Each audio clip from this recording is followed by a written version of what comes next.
আজকে বক্সনগর ব্লকের অধীনস্থ আমার মতিনগর গ্রাম পঞ্চায়েতের 5 নম্বর ওয়ার্ডে, নামটা কি মাহবুল হোসেন, আমি রাত্রে সব ভোরবেলা খবর পেলাম কি ওনার বাড়িতে নাকি আগুন লেগেছে, ওনার ঘর একটা পুরে ছাই হয়ে গেছে। তো যার জন্য আমি এখন এখানে ওনার অন দ্য স্পট আসলাম, এসে দেখলাম অত্যন্ত গরিব মানুষ। তো ঘরটাতে টিনের ছাউনি ছিল, কি করে লাগলো রাতে 12টা থেকে 1টার মধ্যে আগুন কাজটা হয়েছে। তো যার জন্য আসলাম, গরিব মানুষ, এখন ওকে কি সহযোগিতা করা যায়। আমি সাধারণ একটু সহযোগিতা করলাম অর্থনৈতিকভাবে, তারপরে আমি বিডিও সাহেবের সাথে কথা বলে ওনাকে একটা ঘর দেওয়ার ব্যবস্থা আমি করব, এবং বাকি দেখছি বিডিও সাহেবকে দিয়ে সরকারি সহযোগিতা কতটুকু করা যায়।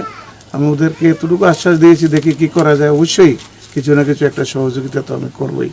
আর যাই হোক, যে ঘটনাটা ঘটেছে অত্যন্ত মর্মান্তিক ঘটনা, সেরকম এখন